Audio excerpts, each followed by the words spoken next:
Hi, welcome to Out of the Box Healing. My name is Jessica. I am a foot zone and quantum healing practitioner, and I'm very passionate about my own personal healing and also assisting others on their healing journeys. Today, I'm really excited to have Dr. Robert Pope back again, and he is a friend. If you missed our other interview, he is a friend and also a coach. He is the founder of Transperative Method Coaching, and he has been of help to me.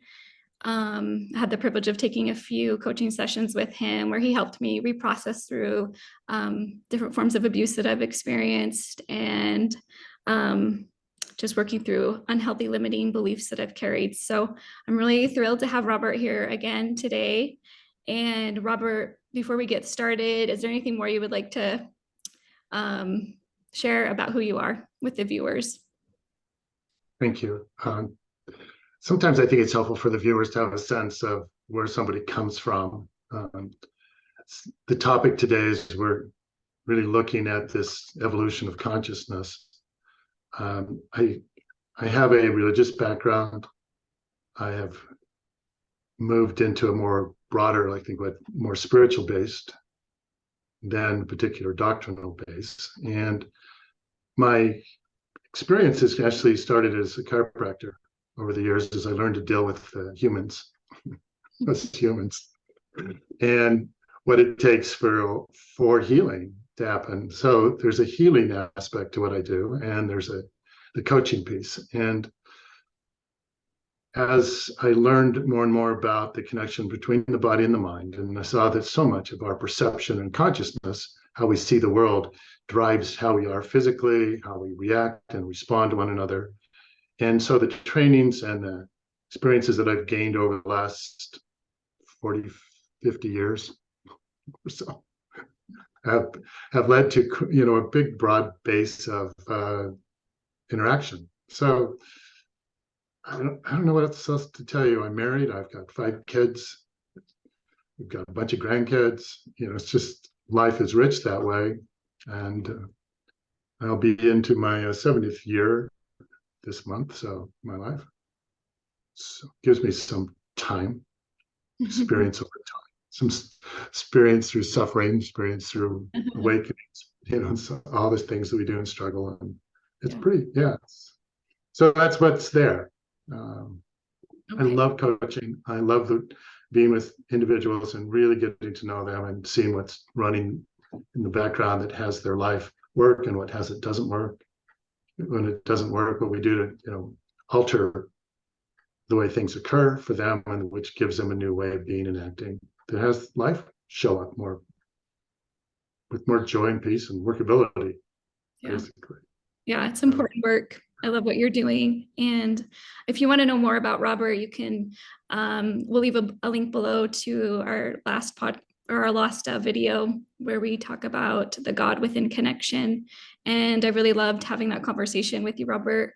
As we finished that video, we began talking again and felt like it would be a benefit to go a little deeper into some of the shifts that are taking place on the earth globally.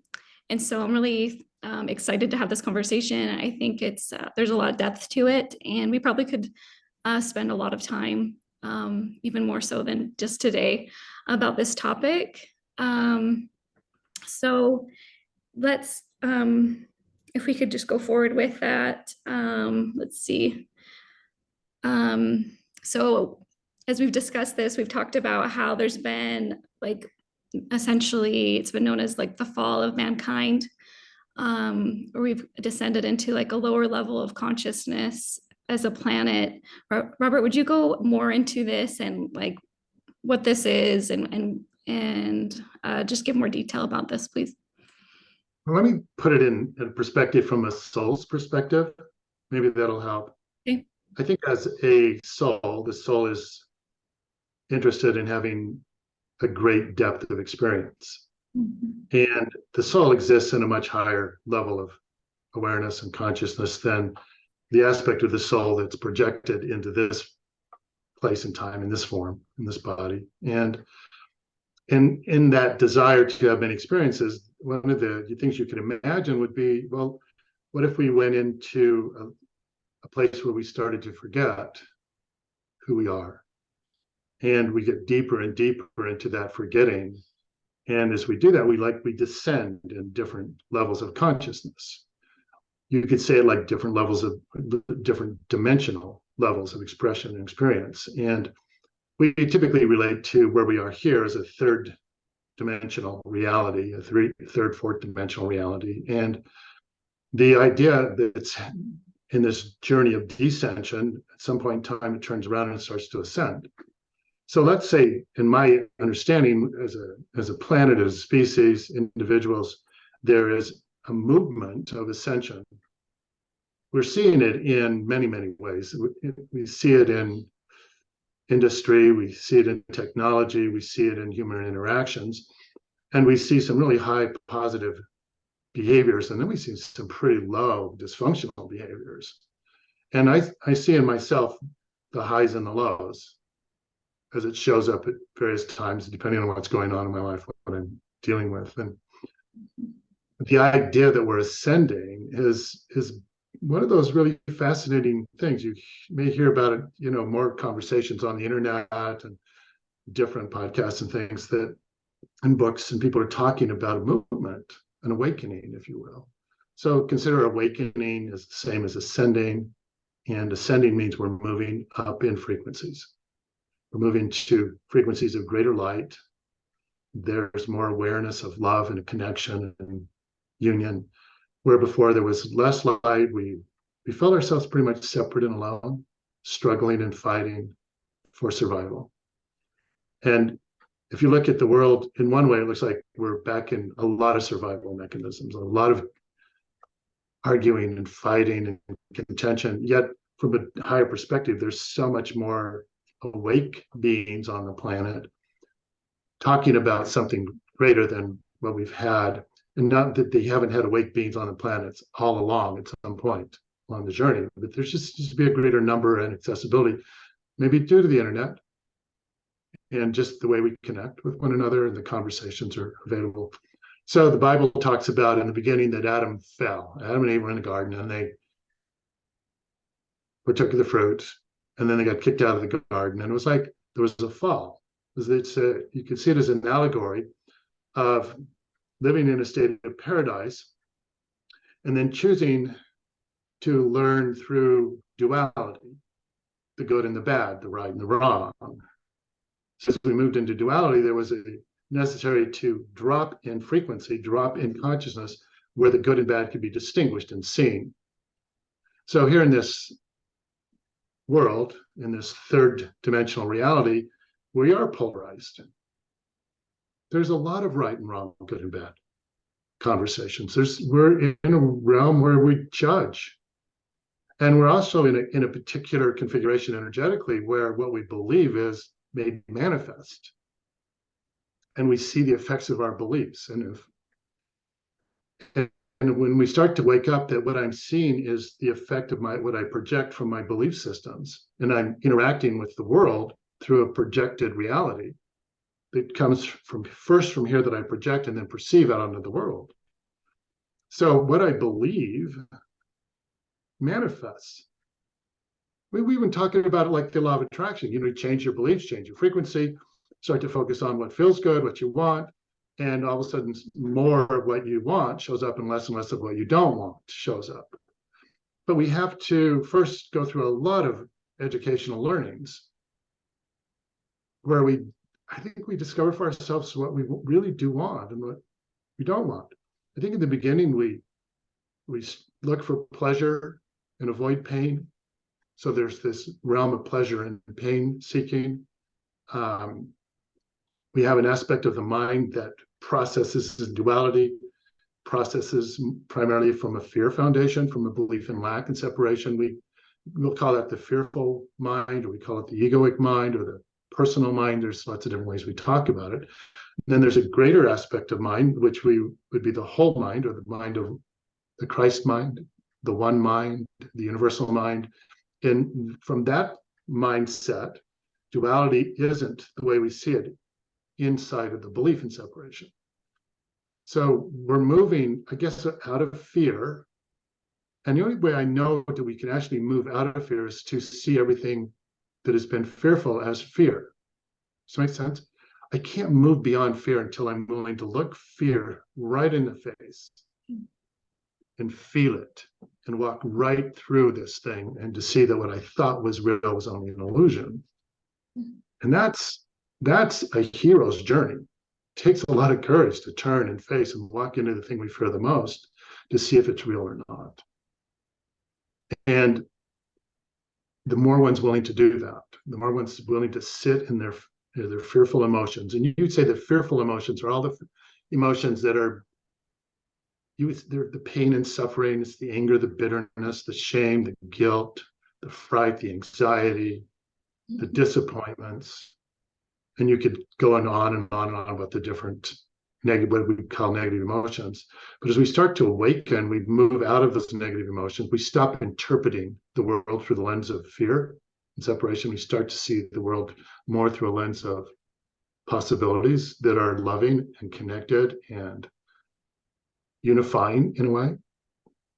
And this movement is literally the thing that we're experiencing as ascension. So imagine the impact it has on the physical body when more higher frequencies of light are being, I want to say bombarded, but I don't like the term, but it's, you get, like we're living in it where there's a lot more light energy that's coming, higher frequencies, and it's affecting us physically. There are even, people talk about ascension symptoms, fatigue and loss of memory and confusion and moments of emotional outbursts. That's the where all of a sudden it's like I'm feeling all this anger or sadness or fear, and it's just there all of a sudden, and there's no apparent reason, but it's part of the cleansing. Is it? Cleansing. Yeah, go ahead.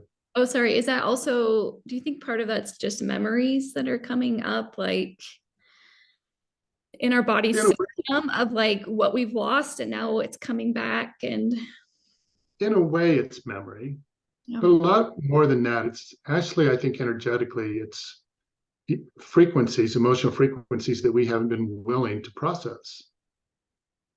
And it's because we couldn't process them at the time, we stuffed them, suppressed them. And what has been suppressed or what has been hidden has to be seen. And when I mean seen by me, so that I can be responsible for it in a way that meets it with love and acceptance, compassion, self-empathy, meets it in a way that it actually processes through and moves out. So one you could say it sounds like this sometimes. What I don't want to experience, I'll either suppress or I'll eject. So what gets suppressed turns into pain and suffering and illness and disease. What gets ejected out turns into calamities. I've even heard it said it's the cause of earthquakes and volcanoes and droughts and hurricanes, tornadoes. It's like all whatever we call devastation. It's all this ejected emotion that we've not want to be responsible for, that we've just ejected out into the conscious systems, and it shows up in disturbances. Yeah. And well, that says a lot. Maybe I am more responsible for the way the world is than I've been relating to. Yeah. So as we start to wake up, one of the things we do is we begin to see I am cause in the matters of my life. I am not only cause, I am basically the only cause in the matters of my life. And because I'm the cause and then I'm experiencing it, I'm also the effect from this perspective, which then really kind of messes with the ego's mindset, which no, I'm the victim of the world.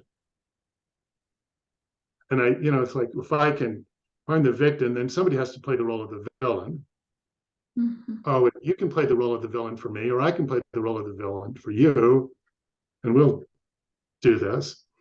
And then we were looking for a savior, a hero, something to come in and rescue us from all of that. So the archetypes that the false self operates in is this victim, villain, hero dynamic. Look at our superhero movies. I mean, it's just like all over the place. We're looking for that thing that would overcome the victims and the villains and have the world be peace. But yet the hero is actually, it's still an archetype of the fearful self. It's still an archetype of the ego.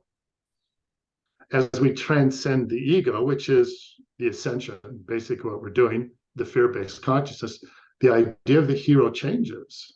The idea of the victim and the villain, they're completely seen from a different perspective, where we don't operate like that anymore. We discover that the power that we needed to live the life that we wanted actually still is within us. We've just been using that power to make an illusory world. You got to imagine how much power it would take to make an imaginary world and believe it's real. What if we had all that power? What if we had all of that? And I'm not talking about the kind of power that the world sees as power, is to control and force and dominate. This is the kind of power that comes from love and connection and unity, the power to create and manifest that which is for the good of all. We actually got present to all of that power. We could transform this planet, the way we see this world, in a very short period of time, and it's beginning. But first, all the dust on the bottom of this pond, all this dirt still on the bottom, has been stirred up in a way that we can see it and cleanse it and be responsible for it and heal it. And this is what we're dealing with now. Yeah. So to get out of that victim, villain, and hero mentality, we have to get out of fear. And then is that just returning back to a state of love, essentially? Like, yeah. See, to get rid of fear, it's just like we're trying to get rid of fear, which then is to go after fear like it's an enemy and we need to attack it and kill it. Mm-hmm. And that will never work. Mm-hmm. We have to see fear as illusory. We have to see that it's not real. It's been a system we've used for our security and our safety in this lower consciousness, in the belief that we're separate and alone, because in that belief I'm separate and alone, I believe I'm a physical body. And if I'm only the physical body, and it's very vulnerable, it would be afraid. Mm-hmm. And it would be natural to be afraid if who I am is only the body. But if I'm not the body, I'm the soul, the consciousness, the intelligence that is operating through this body. And when we lay down the body, the consciousness, the being that I am continues, then the fear of the loss of the body and pain and suffering of the body start to fade away. So it's just kind of neutralizing. It is. It's literally undoing the belief structures that are built in fear. Mm-hmm. It's like we have to forgive all of our fearful thoughts and judgments.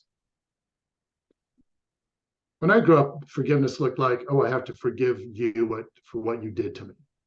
Mm-hmm.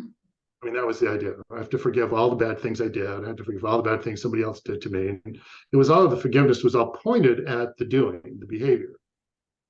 As we start to wake up, we move out of the forgiveness at the level of behavior, and we start to forgive from the level of judgment. We have to forgive ourselves for what we misunderstood, misperceived. And in that forgiveness, there's a willingness to see it all differently. And when we're willing to see it differently, then we're asking for the higher aspect of the consciousness to come in and show me a better way. Yeah, it occurs to me is like it's a process of then like transmuting it to gratitude. And yes, you can move it from into gratitude. That's a powerful, powerful shift. And then it's like, even though I'm being persecuted, even though I'm being misjudged, I can see whatever's happening as a gift, right? And express gratitude for the teacher, right? That's showing up or whatever. Well, everything will show up eventually as a gift, but before we see it as a gift, there's a lesson to learn. Yeah. And there's some lessons we've taught ourselves in the past, in the belief in separation and lack and fear, that have to be unlearned. We have to forget a lot of things we made up in fear. Be willing to unlearn the things I taught myself from a fearful place. Mm-hmm. Then resign as my own teacher. See, it's really important that I resign as my own teacher. And then the higher self, you could say that which is connected to it, the higher intelligence, becomes that which informs me. And when that's informing me, it informs me in a way that's always for the benefit of the whole. Mm-hmm. And that's a lovely place to be in. Yeah. There's more peace there. There's more confidence. There's an assurity that before wasn't there. Yeah. So much freedom to just create, Yeah. be oneself and be authentic to that self. Yeah. Yeah. So there's a lot to give up on our way to remembering the truth of who we are. Mm-hmm. I work with enough people and to know from my own experience with myself and others that in the past that I just have operated from inside of my fears and my concerns and my hopes and my dreams, but my hopes and my dreams were often interfered with my concerns.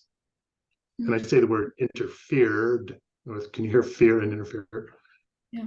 Fear comes in and distorts my hopes and my dreams and will literally rob me of those because fear just doesn't allow for love.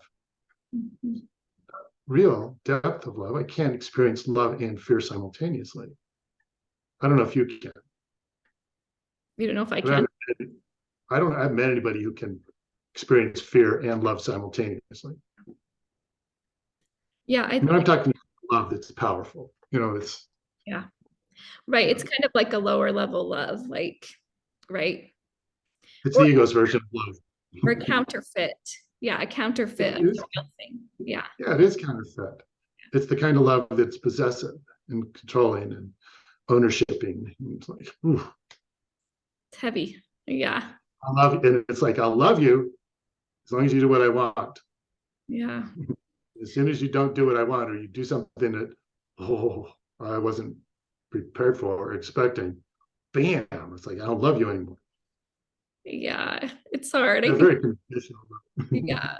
I think we all probably make some mistakes in that, like, how we figure out, oh, this is really what love is. I have, like, it's been a process for me to understand what healthy love is. So, and I'm still learning, of course, but So how do we learn healthy love? Is through unhealthy love. totally. So there's no mistakes, really, no real mistakes. It's just, again, like you say, it's all learning opportunities. And the gift is when we finally learn the lesson that only love is real. Yeah. Which is made of fear isn't real. It's illusory. But from here, in a body, in a third dimensional reality, seems very, very real.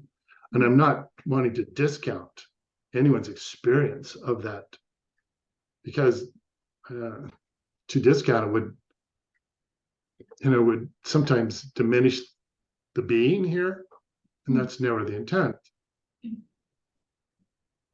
And there comes a time when I want to find a better way.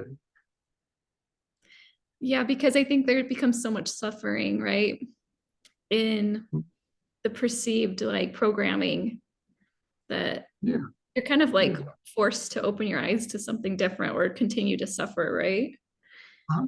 Yeah. Yeah, that's the thing when you get to the bottom of this, you're falling down this well of suffering. You get down to the bottom, it's like there's this awareness, there has to be something better. There's got to be a better way. And Totally. in that moment when the mind opens for a new way, it's like the higher self, the spirit just goes, okay, you ready? Now we can begin. Now we Totally. begin the journey, Yes. to the journey back up. We're going to come up out of the well, come back into the light. That's totally been my experience. And I think there have been years where it was like the spirit was trying to teach me certain things and I just was so closed off. But it's like you're saying, you're down at that bottom. And finally you're like, okay, what is it? I'll take whatever you Yeah, got, you know, like I'm ready. yeah. My bottom happened in the '90s. Really, yeah. It's like everything started to fall apart, and here I am. It probably was right mid 1995, and I had this experience where it's just like everything fell apart. Yeah. Like I'm alone and nowhere to go and nothing. It's like, It's and not then there was, but this. then there was, there was the breakthrough and the journey began. But it's like it was completely a turnaround in direction, Yeah. and it was such a miserable thing at the time. But looking back, I'm so grateful that I went through it and didn't get stuck there. You know, It's such a gift, but so uncomfortable. So it's, I've been definitely going through that myself. Um, so like what I'm hearing from you is we combat these lower levels of like unhealthy, like unconsciousness by neutralizing fear, returning to a state of love and gratitude. Is there any other part components to that, or did we pretty much cover that? well, look, what is the pattern? See, when we're in fear, okay, and what we're doing from there when we want to feel better, we want to feel connected. We're seeking for love. We're seeking for acceptance and approval. So, how do I act when I'm seeking love, acceptance, and approval? Well, there's a part of me that is looking to please you. So, a lot of pleasing energy comes from some of us. There's another way where I want to dominate you. I'll need to want to control you. And there are lots of different ways we try to control someone else, or some people try to control here. When I was little, rewards and punishments. Yeah. How much time do it's like, okay, if I get my work done, then I can go play. Yeah. I do this and this. I'll give you this if you'll do this. I'll give you this. So it becomes a really transactional realm.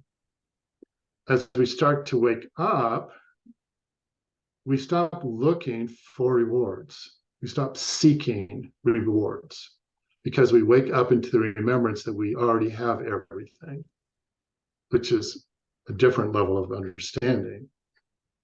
But from lack, I have to seek it, right? Mm-hmm.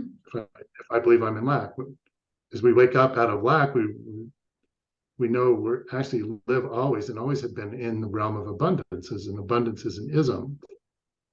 It's not an acquisition. It's not something, if you're good, you get it. If you're bad, you don't. Mm-hmm. We're always in abundance.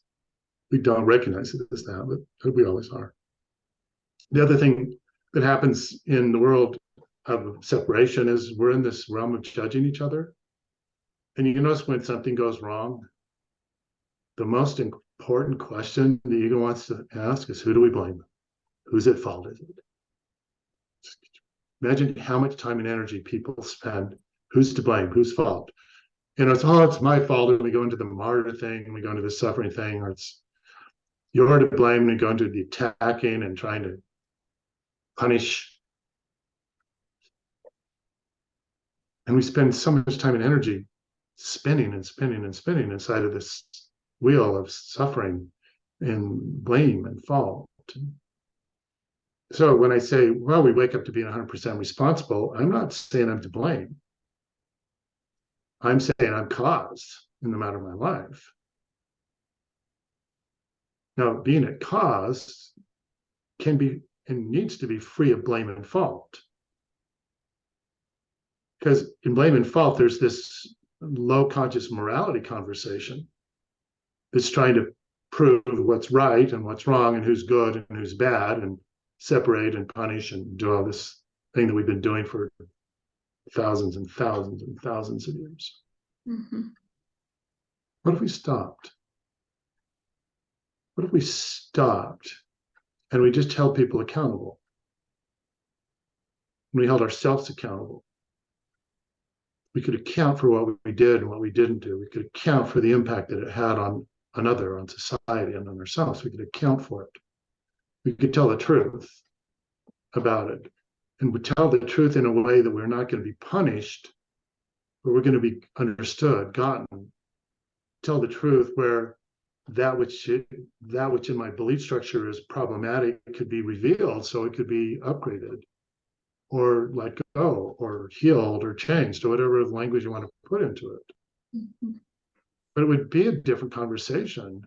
It's clear we make mistakes in judgment. We make mistakes in perception. And our mistakes in action are secondary because our actions are all a function of what we believe. Mm-hmm. And we try to correct on the level of action instead of at the level of belief or perception. We create another level of internal conflict. It just becomes really problematic. It forces apathy or rebellion internally. It just forces it that way. Yeah. But if we were willing to see it from the perspective, it's, oh, I misunderstood, I misperceived something. And that means now correction is wanted and required. Correction is a very different place than punishment. Punishment is not a very good means of correcting anything. Yeah. Now, sometimes with serious dysfunction, having somebody put in major timeout so they could stop harming themselves and others makes sense. But to put them into prison and timeout settings without an opportunity for awareness and correction to come into place and just, and treat people inhumanely, it doesn't make sense to me anymore. Yeah. So what I'm hearing is more of a opening up more of a teaching setting instead of a setting to be condemned. Teaching in a way, but I'm not sure teaching is the means on this one. I think it's more in getting one's life experience and understanding. Do you remember the first time somebody just really got you? I mean, just really understood you and felt like they really knew you? Mm-hmm. All your quirks, all your gifts and your talents and your problems and your, everything, the good, the bad, and the ugly. When you felt like somebody got you and didn't condemn you, wasn't that the most loved you felt in your life? Definitely. Now imagine if that was the intention in our realms of correction, that first we spent all our effort getting to understand where this one comes from. What has them be the way they are? Why does the world occur to them a particular way? Mm-hmm. Because the way the world occurs to me is the way I act. Mm-hmm. I always act consistent with the way the world occurs to me. So do you, so does everyone else. Mm-hmm. So whatever situation I'm dealing with at any moment, how it occurs to me is how I respond to it. Yeah.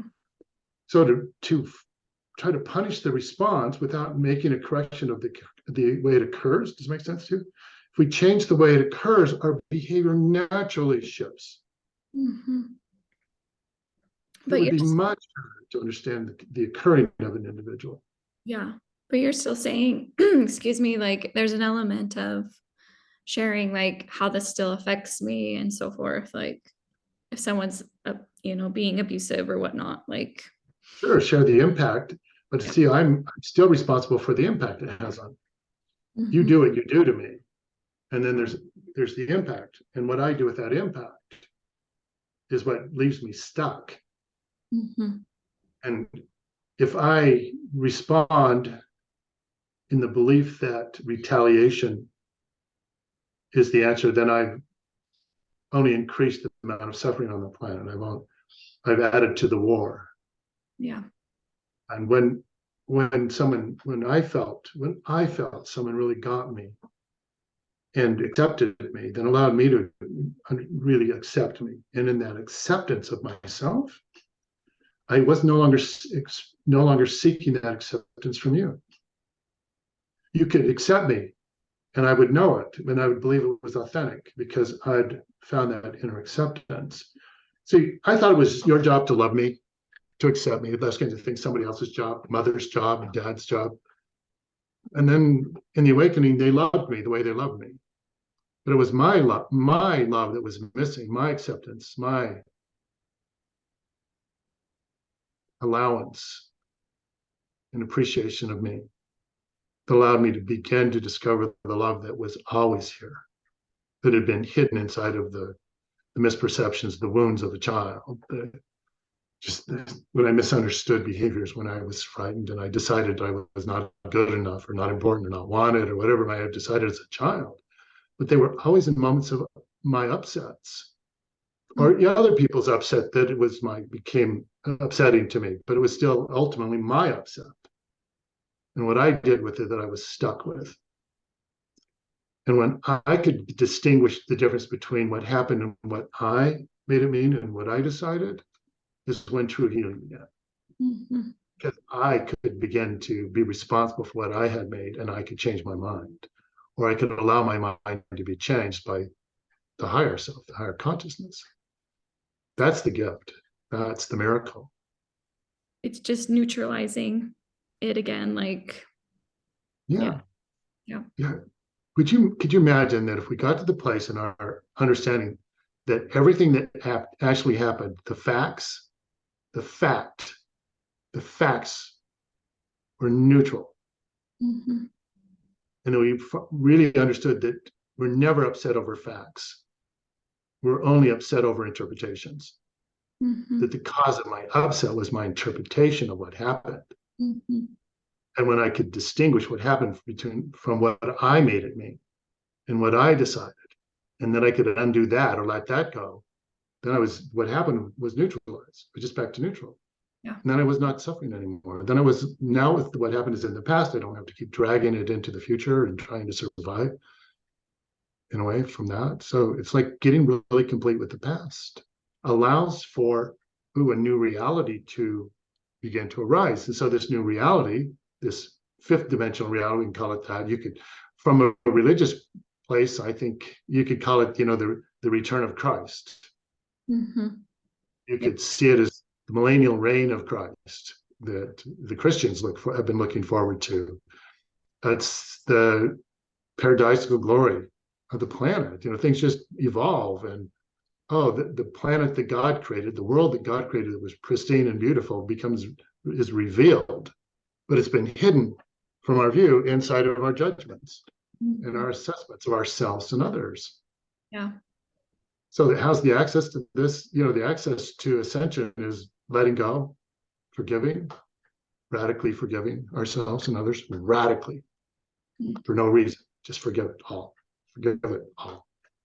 It's a lot. Before somebody even asked us to forgive them, forgive it early, immediately. Forgive yourself immediately, early. It's like that'll free you up faster than anything I know. Yeah. But with that comes awareness of responsibility, comes the idea of being integrous as a human being, being impeccable with our words, honoring our word with others and ourselves, doing what we know to do when we know to do it, being kind to ourselves and others, being compassionate, knowing we're connected, knowing that what I do to one, I do to all because we're connected. Why would I hurt you? Mm-hmm. I knew that hurting you was going to hurt everyone else and myself. Why would it hurt me if hurting me was hurting you? Mm-hmm. Yeah, I've had experiences with that where I've learned if I'm hurting someone else, I'm really hurting myself. Like, right. Yeah, what Jesus said, love thy neighbor as thyself. Well, okay. If I love me, I love you. If I hate me, I hate you. It's kind of what we do. Mm-hmm. I actually got that you were the same self or the same being, that what's looking at me is what's looking at it. It's the same. We're seeing our reflection. We're seeing ourselves in the other all the time. Yeah. That would change how we treated someone that wasn't in our group or tribe or this thing. We would see everyone of every nationality, every gender, every orientation, You would see them as the same in different expressions, of course. It's still the same being expressing through everything. Like, oh, would that be different? Yeah. Well, So yeah. I it's a it's so beautiful, but I also feel like, I have to be realistic. It's not easy. Like there's a lot of challenge in getting out of that ego and getting out of feelings of resentment or jealousy or Yep. pain and Yep. suffering. Yep. And Yep. And all that means is if I'm willing to do my work, if I'm willing to recognize I'm jealous, and then look, what's the belief, what's the judgment, what's the thing in the background that has me be jealous. And if you look really what that is, it's a fear of loss, it's the fear of separation, betrayal.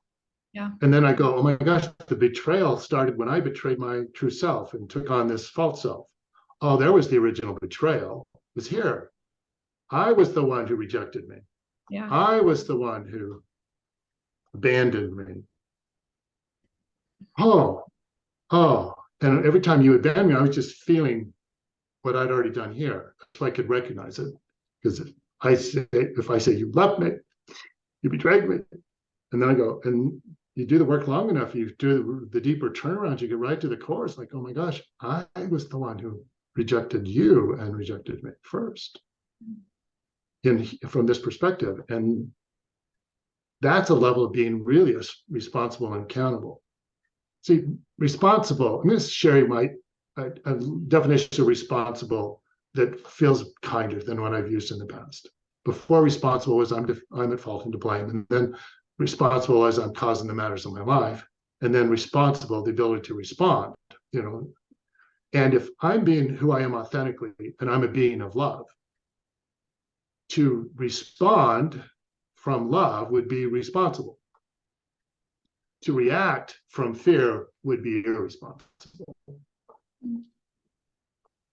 Can you hear that?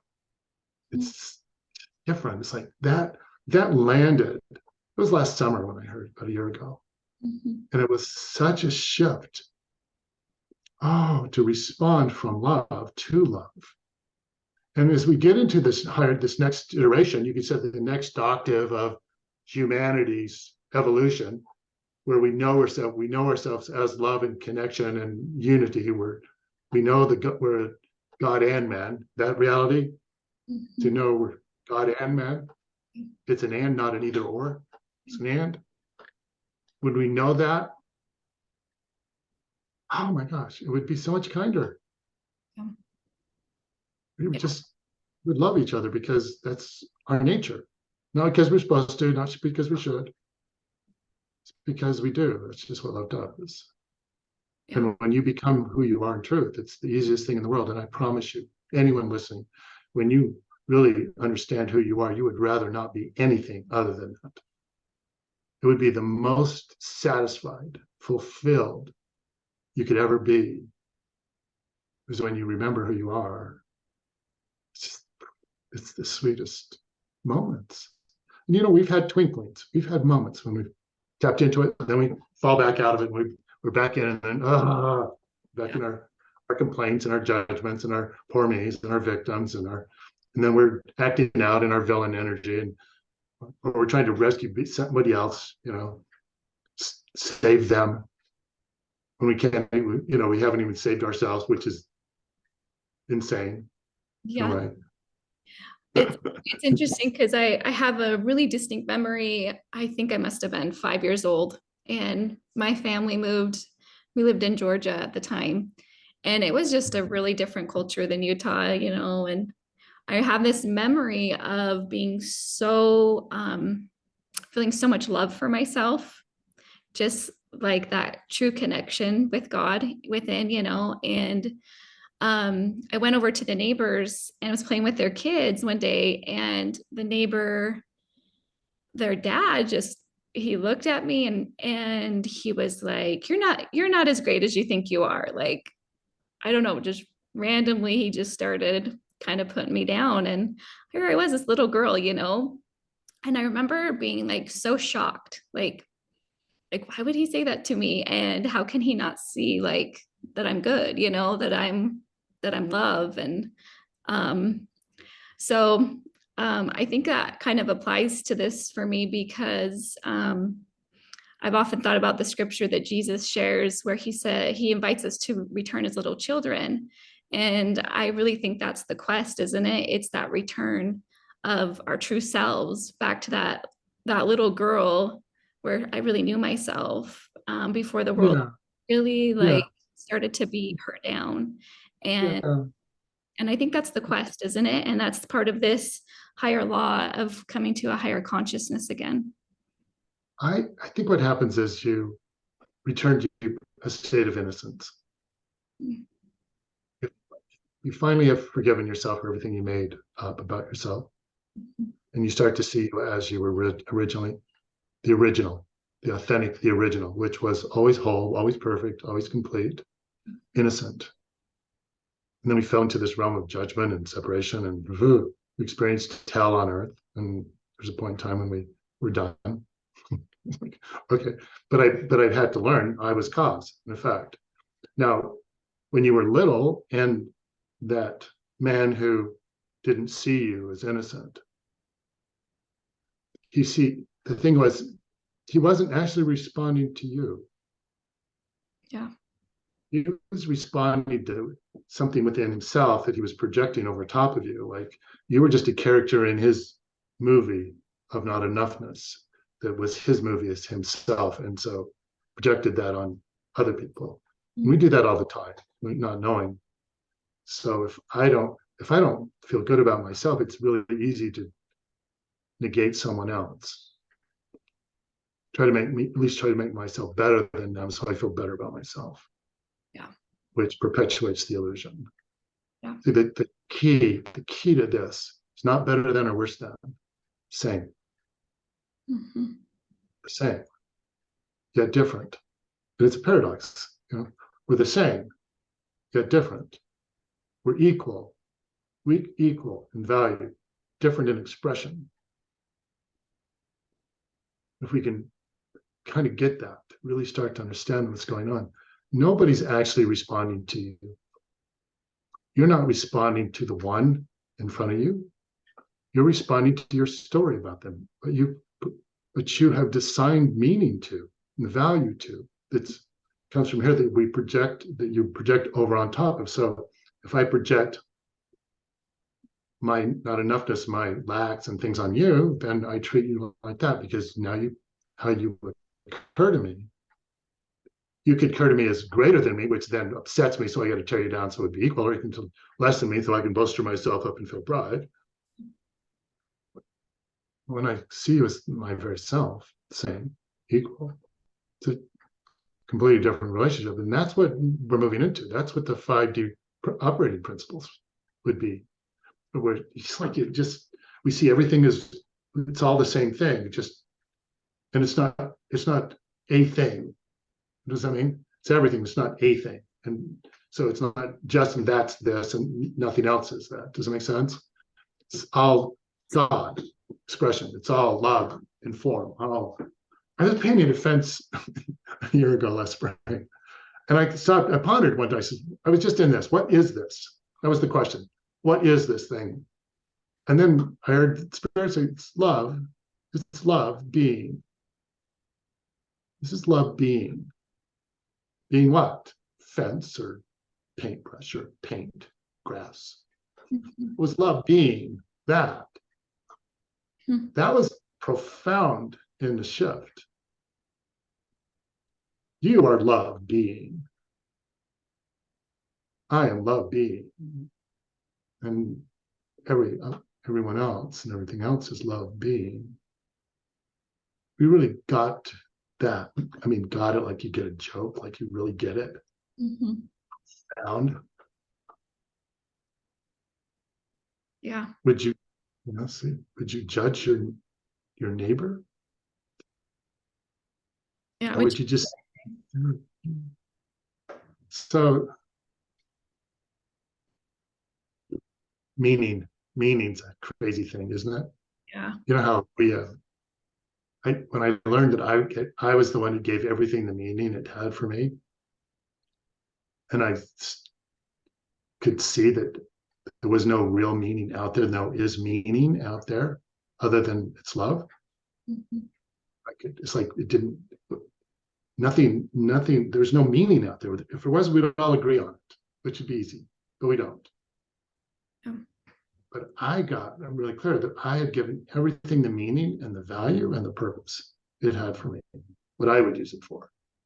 As I've started to give that up over and over and over again, I'm starting to meet things, see things for what they are. And then I'm not, instead of me telling them what they are, I'm letting them inform me. Imagine that thing I call a cup. I didn't know what it was for a moment, and I didn't know what it meant. And I could see that everything I'd given was meaningless. And then I was with the cup, with that thing I call a cup, and it started to tell me what it is and how it serves me, rather than how I need to use it.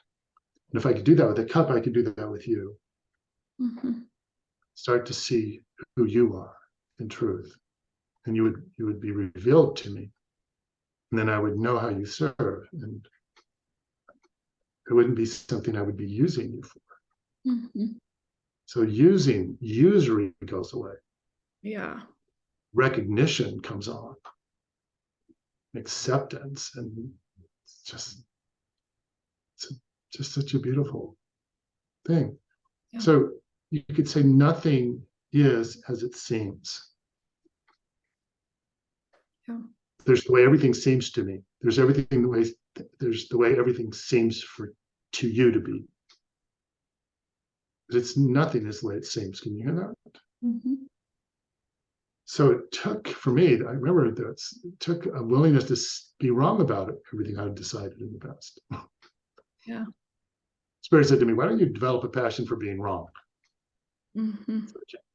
Instead of being right, why don't you look for, at least hope you're wrong, because you don't like the way it feels when you see it a particular way or the way you act with it. Yeah. So this developing a passion for being wrong has been, it's been a journey. The ego doesn't like being wrong. Yeah. It does everything to avoid being wrong. Yeah. It's a lot Yeah, of healing when we can give that up, isn't there? yes, but maybe I've just been mistaken about everything. Yeah. Yeah, Yeah. it's about me, about you, about God, about the world. I've just been mistaken. And if I was willing to see it differently, and I really desired to know truth, real truth, not my idea of truth, the truth. I wanted to know truth more than anything else. And I was willing to see it differently. The journey would be really quick and easy. Yeah. So, and then we'd just rise back. It would be in that fifth dimensional reality, that 5D reality. And we'd see that all the problems that we had in the third dimensional reality were solved from a fifth dimension perspective. Yeah. Einstein had a quote, didn't he? This thing about you can't solve the problem. Yes, I wanted to read that. You want to share it? No, you read it. Okay. Einstein said, no problem can be solved from the same consciousness that created it. Yeah. Pretty profound. Yeah. How much have we, so when we're trying to solve a problem that's created at just call it third dimensional consciousness in that's a big brand, it's a big band, but the level that created the problem, we're trying to solve it. We don't actually solve it. We just fix it and move it around. And so it's a world of fixing and changing.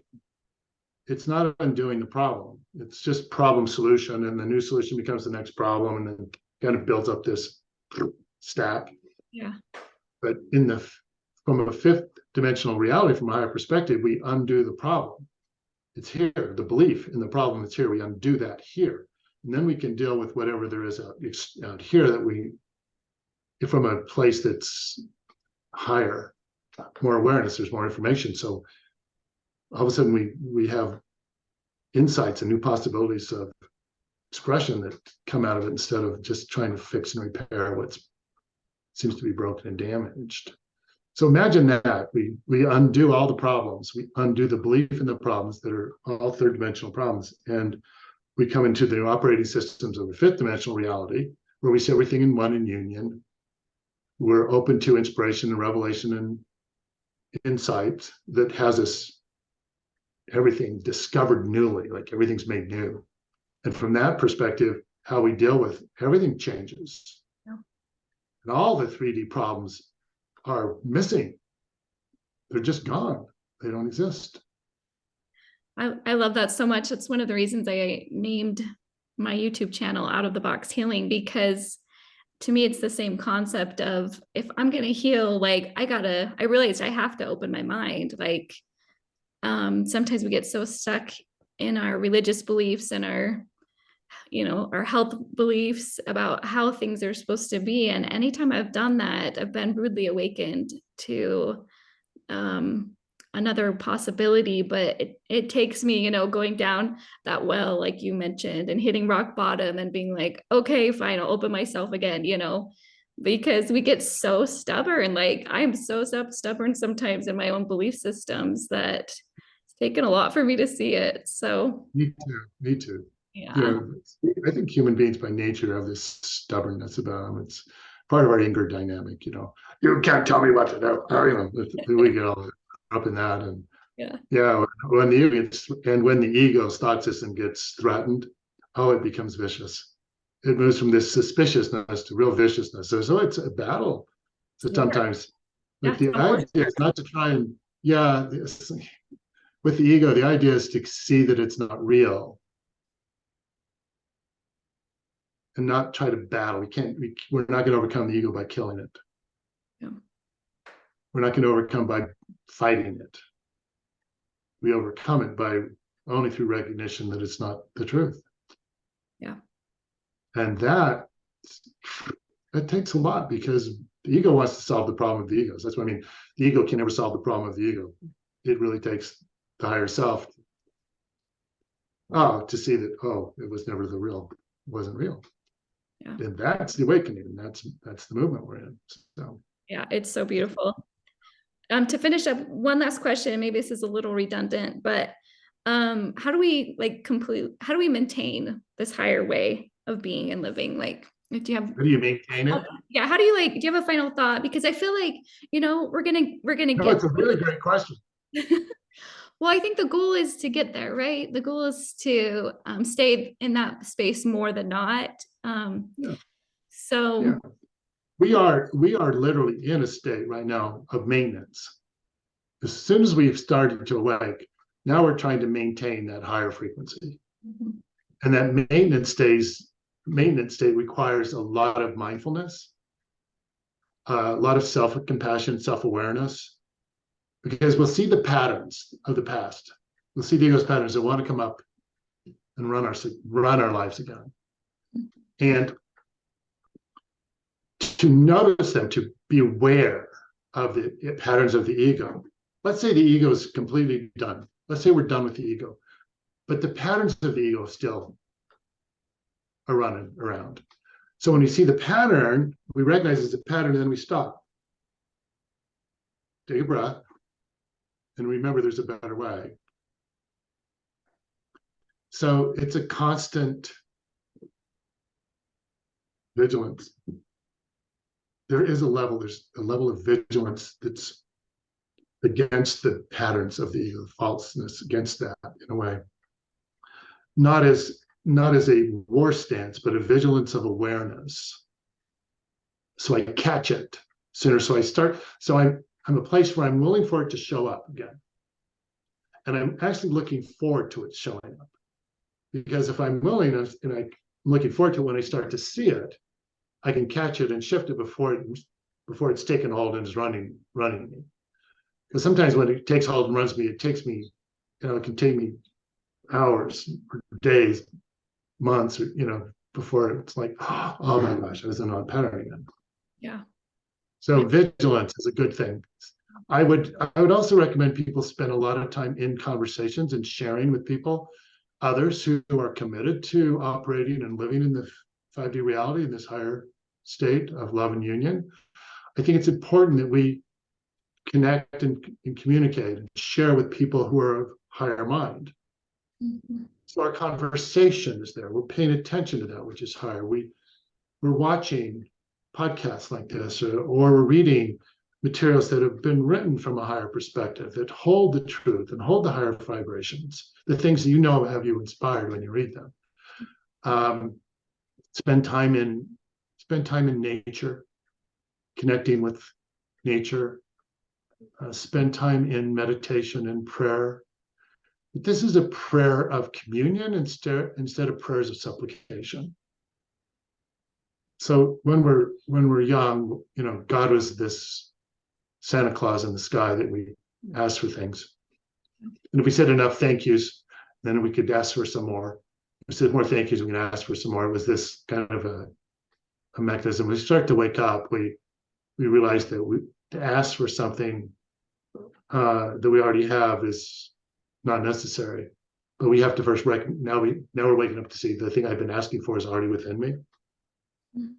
So the way that I'm communing with Source, the way I'm communing with God is from a different perspective. It's like sharing my life, listening for guidance and inspiration. So if I'm asking for assistance, I'm always asking for assistance that I see things more truly, that I see myself, that I see you truly.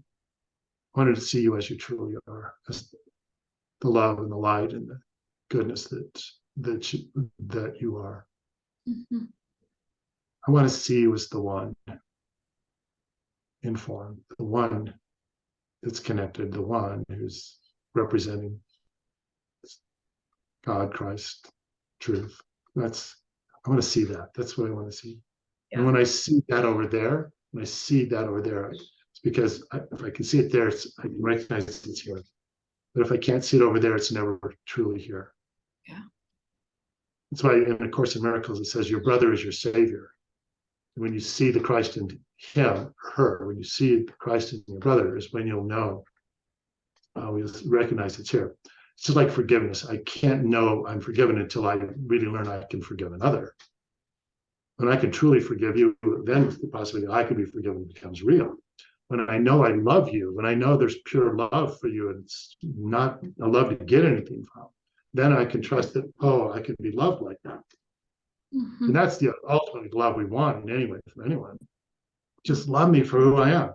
Love me as I am. Accept me as I am. Don't try to fix me or change me or dominate me or control me. Remind me that I am the love of God. See me as the love of God. And that means I'm willing to see you as the love of God. That's how we begin to maintain this. But it's going to come through sharing. We're going to give up teaching each other. We're not going to do that. It's going to come from a different place. The ego wants, we're actually transcending the ego patterns, the teaching and learning patterns of the ego. We have to transcend those. They have to be let go. Mhm. And so now we come to know through revelation and discovery, in sharing, in unity. It's a different frequency. Yeah. It's like we're the same instead of We one of are. the other. Yeah. Yeah, Yeah. we are the same. And it's Yeah. just the realization that we are the same being. And then it's easy. It's easy because they're not a threat anymore. Yeah. Oh, it's so beautiful. I love it. Thank you for this conversation. You're I'll be welcome. sure, I'll be sure to leave your information below for those that are Okay. interested in coaching or Yeah. reaching out to you. Um, Yeah. so thank you so much, Robert. Is there any final words you'd like to leave before we close this? Yes, I'm grateful for you. Thank you. And I love what you do. And I love what you're committed to. And I'm so honored that you invited me to spend some time with you. And we could spend it and share it with the people that are watching. I just want everyone to consider that they're so much greater. They are so much more than what they've probably been giving themselves credit to. And your answers are within you and within your willingness to be in conversation, communion with other people who know and can trust you and love you and not judge you and can hear you. As we start to share, we're waking up together. We can't do it alone. You talk about Noah's Ark. The animals were saved, had to come into the ark two by two. Well, we come into heaven two by two. We come into with another, we can't come alone. We wouldn't know heaven if we didn't know everyone belonged there. So when you're willing to come into union with the one in front of you, is when all of this transforms. No longer an enemy, friend, saying, brother, sister, saying, however you want to call it. It's that kind of thing. And you are that. Yeah. You are that. Thank you. You're welcome. Too. I appreciate you. Thanks, Robert. My pleasure. We just want to send so much love and light to the viewers, and thank you so much for watching.